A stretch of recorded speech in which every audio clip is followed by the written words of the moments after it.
Somewhere in an old English garden sits a patch of asparagus that has fed a single household since before the Second World War. Expect no fresh sowing in spring, no lifting, no replanting. It simply returns each season, thicker and more generous than before, quietly outliving the very hands that first pressed it into the earth. Most growers never experience anything like it. Every March they buy new seed, break their backs all summer, then start from scratch the moment frost arrives. A rare few crops refuse that deal entirely. Bury them once, and they hand you food for 30 years, 40, sometimes a whole lifetime. Quick pause before we start. Drop a comment telling me how many of these 10 you already have planted out back. Because the 7th thrives in a corner nearly everyone wastes, and the 10th, tough enough that your grandchildren will still be eating from it long after your name fades from the family tree.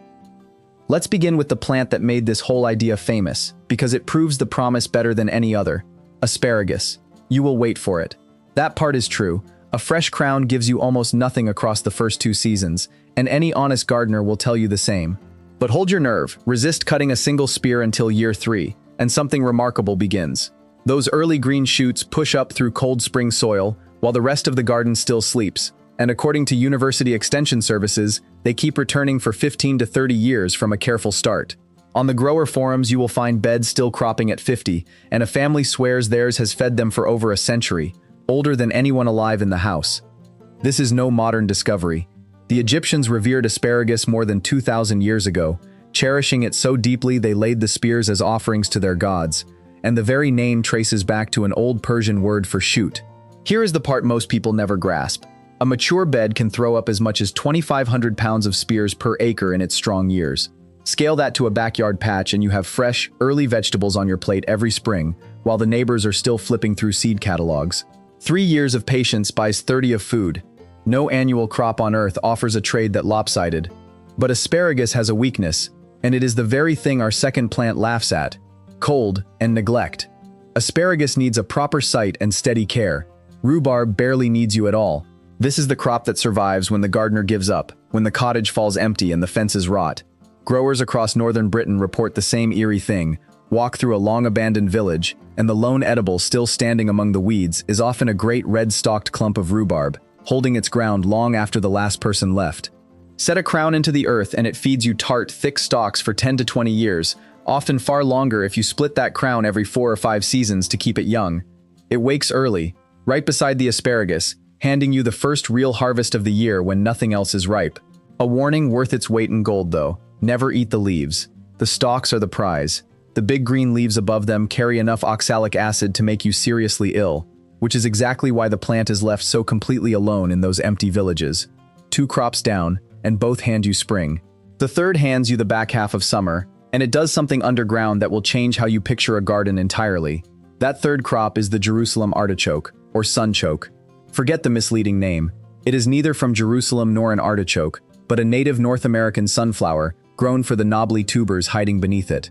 Plains peoples lived on these long before any European reached the continent, and the reason is simple: you almost cannot kill it. Leave a few tubers in the ground each autumn, nearly impossible to avoid, and it returns every year, forever, with 0 replanting. Above ground it throws cheerful yellow blooms on stalks 8 to 10 feet tall, feeding pollinators all summer. Below the surface it packs a special fiber called inulin. The Ohio State University Extension puts it as high as 75% of the tuber's dry weight, the kind of prebiotic fiber that feeds the good bacteria in your gut. It shrugs off pests, ignores poor soil, and outmuscles weeds without your help. The only real trick is keeping it penned in, because a plant this determined to live will spread if you let it.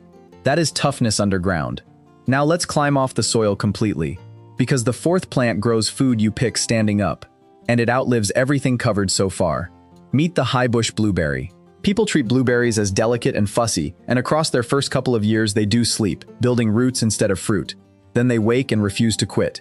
A well-kept bush stays productive for 30 to 50 years, and plenty of growers report plants still loaded past the half-century mark. There are family plantings out there older than the grandchildren picking from them.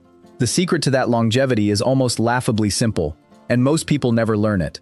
A blueberry bush is not really a single plant. It is a rolling crew of canes, each with about a 6-year working life. Every winter you cut the oldest, grayest peeling canes right at the base, and the crown answers by pushing up fresh young shoots. Do that small job each year and the bush renews itself endlessly, like a team swapping in new players while the club plays on. Skip it, and it slowly chokes on its own old wood. A blueberry rewards a little yearly care. Item 5 rewards patience on a scale that borders on the absurd, because some of these are still feeding families 400 years after they were planted. Once a grapevine takes hold, it produces for 25 to 50 years without blinking, and in the right dry climate, it climbs far past a century. The oldest fruiting vine on record, listed in the Guinness Book, grows in Slovenia and has passed 400 years of age, still setting grapes. In a Mersal vineyard in France, a plot was planted in 1924 by a woman named Lucy who ran the estate alone through the Second World War. Nearly 100 years later, her great-grandson still harvests from her rows. That is what a single planting can become. The trick is winter pruning. A vine left wild pours its strength into leaf and cane and gives you little fruit, while a pruned vine channels everything into the bunch. We have plants that outlast lifetimes. Now here is one wrapped in genuine old superstition, the shrub our ancestors were afraid to cut without asking permission first.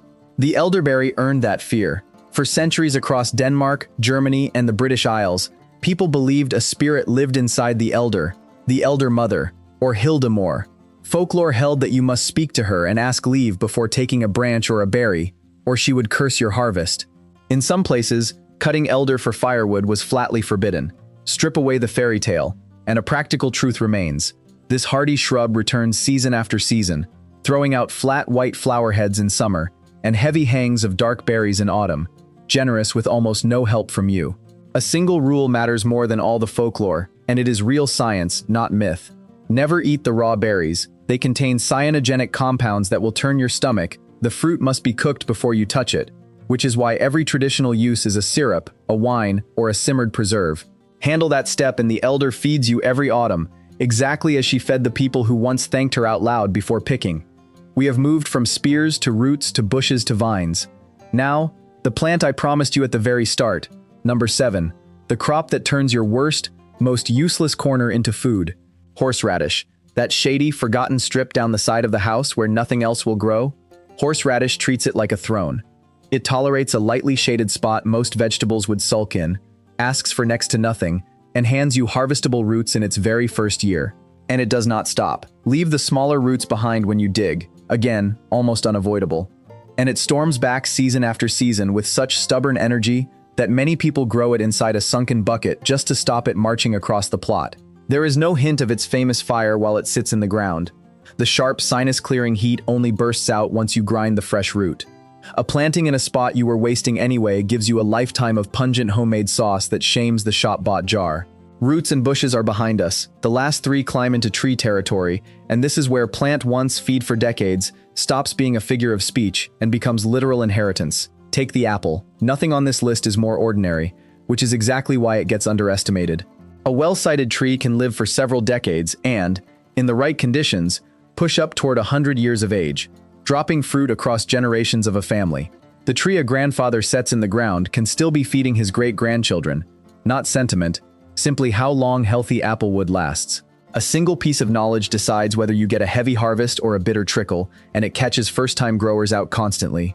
Many apple varieties cannot pollinate themselves. They need a compatible tree flowering nearby to set a proper crop, which is why a lonely apple sometimes blooms beautifully and then yields almost nothing. Plant with a partner in mind, or choose a self-fertile variety on purpose, and that choice echoes for the better part of a century. An apple reaches toward 100 years. The 9th entry quietly matches that mark, yet hardly anyone in the West bothers to grow it. This is the persimmon. The handsome tree, marked by bark broken into rugged squares like alligator hide, lives on average 50 to 75 years, and often longer with care. It hands you soft, honey-sweet orange fruit late in the year, long after the summer crops have died back, food arriving in the cold months when the garden is otherwise bare. It carries little of the pest and disease burden that plagues more fashionable fruit trees, part of why it keeps producing so faithfully for so long. Set a young persimmon in good ground, and you gain a lifetime of autumn sweetness from a tree that mostly just gets on with it. We are at the summit now. Every plant so far has asked for a little patience and repaid it many times over. The final one makes all that waiting look like nothing, because it does not merely outlive the effort, it outlives you. Here is the 10th, the tree built to feed your grandchildren long after your name has faded from the family record, the walnut. This is the oldest tree food known to humankind, cultivated in ancient Persia as far back as 7000 BCE. where the finest nuts were reserved for royalty alone. The Romans thought them fit for the gods and named the tree Juglans regia, Jupiter's royal acorn. Let's be honest about the cost, because integrity matters more than hype. This is a long, slow promise. A walnut usually gives you nothing to harvest across the first 8 to 10 years, and it does not reach full, heavy production until around its 30th. If you want fast food, look elsewhere, and anyone who tells you otherwise is selling something. But look at what the patience buys. Once mature, a walnut bears nuts across a lifespan stretching beyond 100 years, with peak cropping running for decades in the middle. A healthy tree drops dozens of pounds of rich nuts every good season, and these are no empty calories. Walnuts are one of the rare plant foods loaded with alpha-linolenic acid, the plant form of the omega-3 fats your brain and heart depend on, wrapped in real protein that keeps through winter with no freezer at all. The person who plants a walnut rarely does it for themselves. They do it the way our ancestors did, knowing the shade and the harvest are a gift handed forward to people they will never meet. That is the deepest version of the promise this whole video is built on. Plant once, feed a family line. 10 plants, and not a single one asks to be sown again every spring. Look back at the ground we have covered, the spring spears of asparagus and the survivor stalks of rhubarb that outlast empty houses, the unkillable sunchoke, the renewing blueberry, the 400-year-old grapevine, the elder our ancestors feared to cut, and the throne-claiming horseradish that turns waste corners into fire. The century-old apple, the faithful persimmon, and the walnut that reaches past your lifetime into the next. Every plant here flips the exhausting bargain most gardeners accept without question. Buy, sow, toil, and start from scratch the moment frost arrives. There is a reason our great-grandparents leaned on crops like these, and it was not nostalgia. It was survival arithmetic, a harvest that returns on its own, through drought, through hardship, through years when you are too tired or too busy to plant a thing, is not merely convenient. It is quiet security you can eat, growing steadily in the soil whether you tend it that season or not. So, before you buy a single seed packet this year, ask yourself one question: what will still be feeding your family in 30 years? Pick just one plant from this list, get it in the ground this season, and tell me in the comments which one you chose.